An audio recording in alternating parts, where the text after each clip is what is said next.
By 1978, Martin Scorsese had had 2 marriages, 2 children, 2 divorces, developed a serious bout of depression and a heavy drug addiction.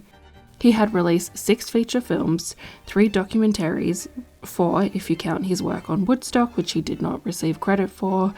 He had won a handful of international film awards but had not been recognized by the Academy of Motion Picture Arts and Sciences. In this video, we're going to focus on Scorsese's first 3 Best Director nominations at the Academy Awards and why he lost. Sometime in the early 70s, Robert De Niro had read Jake LaMotta's autobiography and was interested in turning it into a film. He had given it to Scorsese and asked him to direct a film based on the book, but Scorsese was not interested. He couldn't see whatever it was that De Niro saw in it. De Niro was very interested in LaMotta and fighters in general. I was always interested in fighters, the way they walk, the weight thing, they always blow up, and there was just something about Jake LaMotta that, for me, was interesting. And to be fair, Jake LaMotta was an interesting person. He was once a promising middleweight who was known for his stamina and fury and whose career ended when he threw a fight with Billy Fox for the Mafia. By the time he published his autobiography in 1970, LaMotta was an overweight, shabby alcoholic who was about to enter his 50s, and all of his success as a middleweight champion had been overshadowed by his time in prison. De Niro enlisted Martin to write the script, but after multiple drafts, De Niro and Scorsese were not satisfied with his script, and Scorsese was still not interested in directing the film. But then they asked Paul Schrader to write a new script, and by the time Schrader had finished writing it, Scorsese was in the hospital fighting for his life. Years of hard drug abuse had caught up with him and nearly killed him. While he was in the hospital, De Niro would occasionally visit him, and one day he took Schrader's finished script to him and told him to direct the film. Scorsese's outlook on life had changed, and he felt like, in some way, he had been reborn. Now he saw something different in it and said, yes. I knew what it was. I was LaMotta. I could do it then. I'd make the movie about me, he said.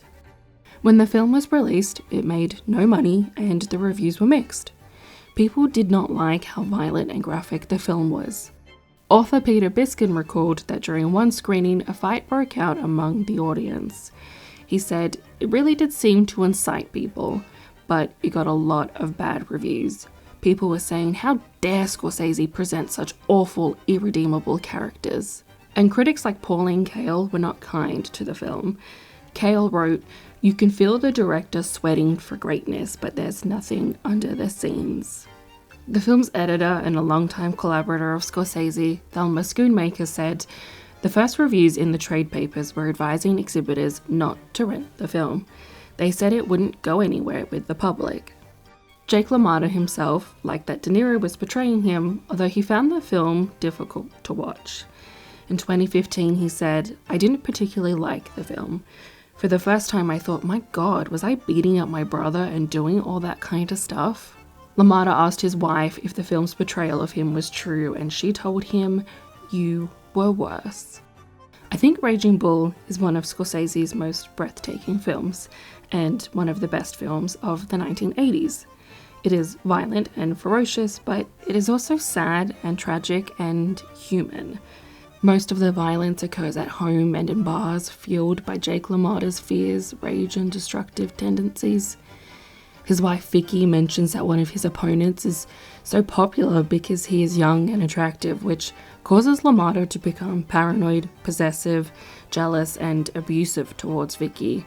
And he drives his brother, who is his biggest supporter, away from him. By the end of the film, LaMotta is nothing but a slimy, shabby, unhealthy, guilt-ridden man who was performing readings in dingy bars and who was never able to see his own pitfalls and overcome them. He never gets his salvation or his redemption. Speaking about the film in 1981, Scorsese said, the idea was a kind of rebirth, the possibility of redemption. It's about guilt, sin, and trying to find some sort of salvation so that you can be at peace with yourself. Schoonmaker refers to Raging Bull as Scorsese's salvation. In 1976, Scorsese released his fifth feature film, Taxi Driver. Upon its release, it was one of the most violent films to have come out of America. It was immediately embroiled in controversy for its graphic violence and for the casting of Jodie Foster, and still to this day, it is controversial for those same reasons. But how is this relevant to Raging Bull or Scorsese losing at the Academy Awards? The night before the 53rd Academy Awards were expected to take place, on the 30th of March 1981, John Hinckley Jr. attempted to assassinate then-President Ronald Reagan. When news broke about the assassination attempt, the Academy Awards were cancelled and rescheduled for the following night. The next morning, news broke that Hinckley had, in some ways, been inspired by Taxi Driver and was trying to recreate the film's final, climactic, violent ending, which he thought would impress Jodie Foster. Since the film's release, Hinckley had developed an intense obsession with Foster and had been writing her letters and stalking her.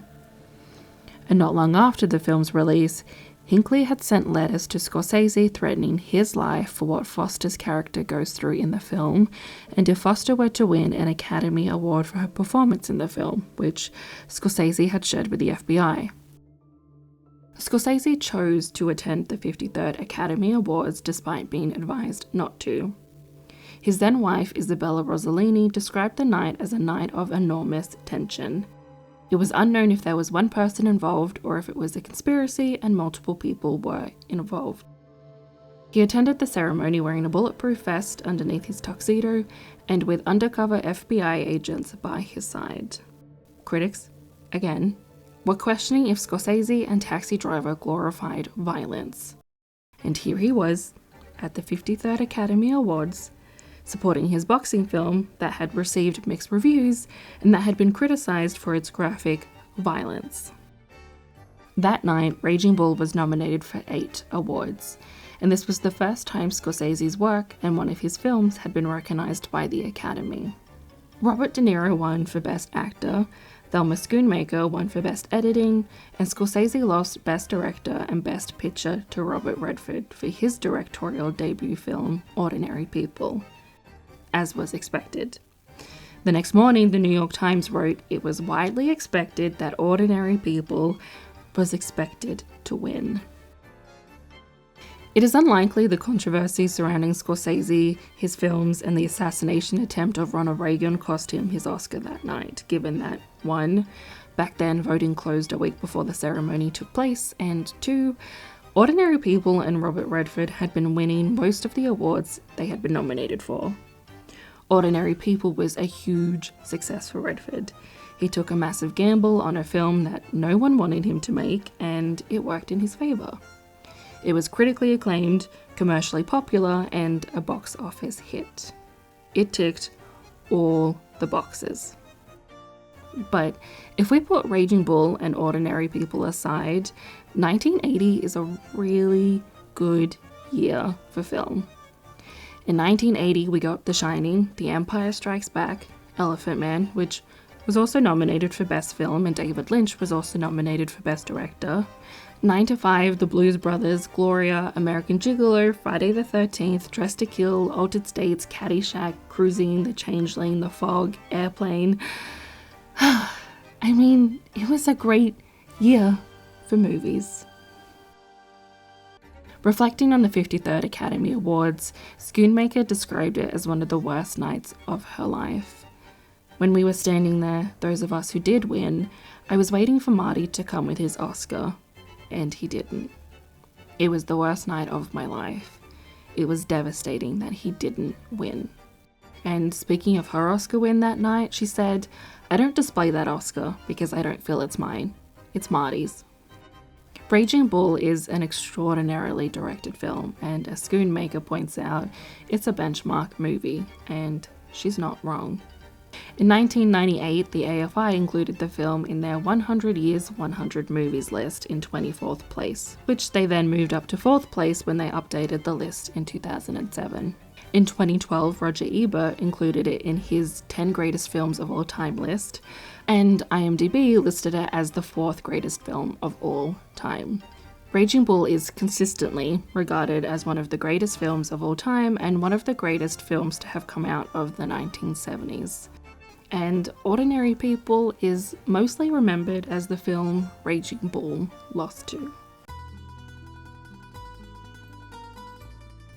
The Last Temptation of Christ is based on a historical fictional novel of the same name written by Nikos Kazantzakis. Kazantzakis' novel was originally published in Greek in 1955 and then translated and published in English in 1960. The novel depicts a version of Jesus Christ as a man with desires and temptations such as fear, lust, depression, and doubt, which he struggles with. Kazantzakis was trying to depict a version of Jesus Christ in a way that was meaningful to him. Ultimately, the novel is about a man who is conflicted with himself because, as Kazantzakis wrote, every moment of Christ's life is a conflict and a victory. When the novel was released, some readers found it to be thought-provoking and profound, but religious groups said the novel was blasphemous. It was condemned by the Greek Orthodox Church and the Catholic Church. The Greek Orthodox Church tried to ban the novel and attempted to excommunicate Kazantzakis from the Orthodox Church. The novel was listed on the Roman Catholic Index of Forbidden Books, and Protestant fundamentalist group in America tried to ban it from libraries, which actually helped to make it a bestseller. And then in 1988, it was banned in Singapore. It was a controversial novel upon its release, and for religious groups, it still is today. Scorsese has been a Catholic since childhood and has long been fascinated by the image of Christ. His religious schooling led him to becoming a devout altar boy, and he aspired to become a missionary priest. Eventually, he realized the priesthood was not for him, which was lucky because he was then kicked out of the priesthood for bad behavior. All of his films feature religious themes, symbolism, or iconography. They have always been a part of his filmmaking language. The crucifix in particular shows up time and time again throughout his films. There are physical crosses in churches, homes, and worn as jewelry. In Cape Fear, Max Cady has a cross tattoo on his back. In Boxcar Bertha, Gangs of New York, and The Departed, dead bodies are positioned like a crucifix. And in The Last Temptation of Christ, Jesus is a carpenter who makes crosses, and there is, of course, the cross of Christ itself. Scorsese has been on a perpetual quest for meaning and trying to understand why people do what they do, the good, the bad, and the unholy. Through his films, he has expressed and explored his Catholic guilt, a longing for faith, and Christ. And he had always wanted to make a film about the life of Jesus Christ. And throughout the mid-70s, as he was reading Kazantzakis' novel, he decided he was going to adapt the novel into a film. Many of the protesters circling the front of the Opera House, while those with tickets who'd ignored the advice of the Bishop of Cork not to attend, queued for admission. There was already massive outrage and protest about the film before its release, so, unsurprisingly, when the film was released, the universal reception from religious groups and the Catholic Church was far from warm. It was intense. Scorsese knew the film was going to piss off some people, but never in a million years did he expect the outrage and the outcry it ultimately received. Religious groups protested Scorsese, the film, Willem Dafoe's depiction of Jesus Christ, the humanization of Jesus Christ, the American accents, and Jesus Christ on-screen sex scene with Mary Magdalene. Blockbuster Video refused to stock the film. A Parisian theatre showing the film was set on fire. Some of the protests led to people dying, and it was banned in various countries. And the film was condemned by many bishops, mothers, nuns, and members of the church. The American Catholic Church said the film was unsuitable for every Catholic American, which in 1988 was approximately 53 million people, and declared the film as sacrilegious and morally offensive, and said nothing can be gained by viewing it, and said if people watched the film they would be committing a deliberate act of blasphemy and they would be sent to hell. Again, Scorsese had received death threats, and again, Scorsese had to be escorted by bodyguards. The reaction to the film was intense, to say the least. The Last Temptation of Christ has been his most controversial film to date and will probably be remembered as the most controversial film he ever made. Paul Schrader, who wrote the film, defended it by saying, "The most fundamental issue of Christianity, this conundrum of his dual nature, always gets short shrift because it's uncomfortable to deal with. The film may err on the side of humanity of Jesus, but it does very little to counteract the centuries of erring the church has done on the other side." Universal Studio defended exhibiting the film on the grounds of the First Amendment. They believed Americans had the right to choose whether they saw the film or not. The Last Temptation of Christ is a fascinating film. Sure, the film may depict Jesus Christ as utterly human and capable of being sinful, lustful, fearful, and doubtful, but in the film, we are watching him battle with temptations and desires and always choosing to reject such things. But his greatest temptation is life as a man, which he chooses to reject to save humanity. That takes a lot of strength. But there is also something tragic about that, which makes his choice to sacrifice himself and to put humanity first more admirable, I think. The Last Temptation of Christ earned Scorsese his second nomination for Best Director at the 61st Academy Award. It was the one and only nomination the film received. And he lost to Barry Levinson for his work on Rain Man. Scorsese was never really a serious contender for the award that year. His nomination was more of a nod of respect and admiration from his peers. A lot of his peers believed that what he did took balls. It was a gutsy thing for Scorsese to do. His loss to Levinson was expected. As the Associated Press wrote in 2005, given the controversy kicked up over the movie by fundamentalist Christians for its depiction of Jesus' human vulnerabilities, the fact that Scorsese was nominated at all was a testament to the industry admiration for Scorsese's passion, artistry, and nerve. Hardly anyone expected him to win that year. GoodFellas is a biographical gangster film about the rise and fall of a mafia associate turned informant Henry Hill, and based on Nicholas Pileggi's non-fiction crime novel that chronicles the life of Hill. Pileggi's book gave a real and authentic depiction of what it was actually like to live in the mafia's world throughout the 1960s and 1970s. Scorsese called the book an accurate look at the spirit of the lifestyle, and called the book an honest depiction of the mobsters, which is why he wanted to turn it into a film. When the film was released, it was acclaimed and favoured by critics. It won virtually every critic award it was nominated for, and it was popular among moviegoers. But, of course, there was controversy surrounding the violence in the film, and Scorsese was accused of glamorizing the lifestyle of the film's mobsters. To be fair to the critics, GoodFellas does glamorize the lifestyle of the mobsters. It's supposed to. At the time, during the 60s and the 70s, this was how these mobsters really lived, dressed, and behaved. Depicting this on screen was an intentional choice made by Scorsese. I wanted to seduce everybody into the movie and into the lifestyle, and then just take them apart with it. But, as De Niro pointed out, the gangster film has always been glamorized because they defy authority. GoodFellas is also a part of repopularizing the gangster film, but it did more than revitalize the gangster film, it rewrote the gangster film. A film like The Godfather presents the gangsters in a more romantic way. It tells us the gangsters kill for family and for reasons of honor.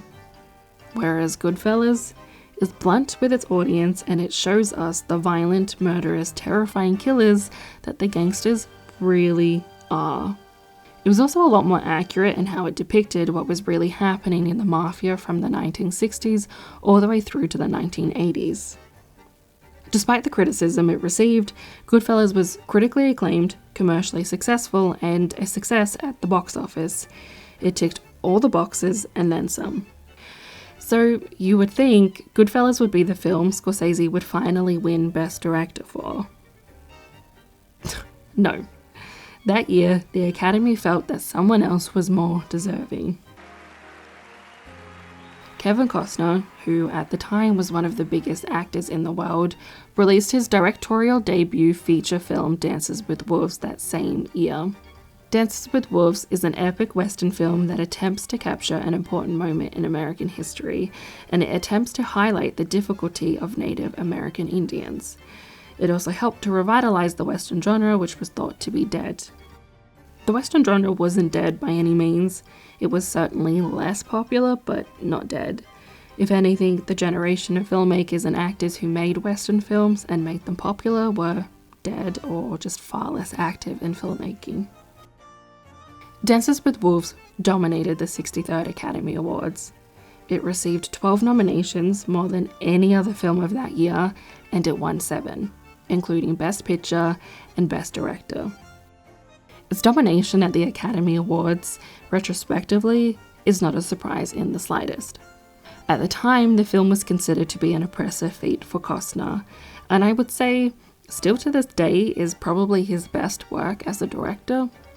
I would also argue that Dances with Wolves is traditionally American in a way that the Academy and the masses are comfortable with accepting and rewarding, and in a genre that is synonymous with America, the American identity, and was integral in forging the American myth. Scorsese's loss did not come as a shock either. Yet again, it was expected. The day before the awards, the Los Angeles Times' Jack Matthews was already treating multiple Dances with Wolves wins as a done deal, predicting the film would win in 6 of the 12 categories in which it was nominated. It actually won in 7. Of all of the films Scorsese has lost Best Director or Best Picture to, this is the one that baffles me the most. Compared to all of Scorsese's films and Ordinary People and Rain Man, Dances with Wolves does not hold up or stand the test of time. And these days, it's mostly remembered as the film GoodFellas lost to. GoodFellas is a masterpiece, and this is where Scorsese really found his signature filmmaking style and identity that most people now know him for. It really set the foundation for the films that he would go on to make throughout the 90s and the 21st century. GoodFellas' legacy and favorability among critics and cinephiles has surpassed that of Dances with Wolves. As the Associated Press wrote in 2005, one also knows which of the two films has endured longer in the popular imagination. Don't take my word for it. Ask someone, anyone, about the scene where Joe Pesci's volatile mobster begins busting chops by asking the immoral question, "What do you mean, funny?" Scorsese would go on to lose Best Director 2 more times before eventually winning in 2006 for The Departed. The award was presented to him by George Lucas, Steven Spielberg, and Francis Ford Coppola. But he hasn't won it again since, and nor has he ever won Best Picture.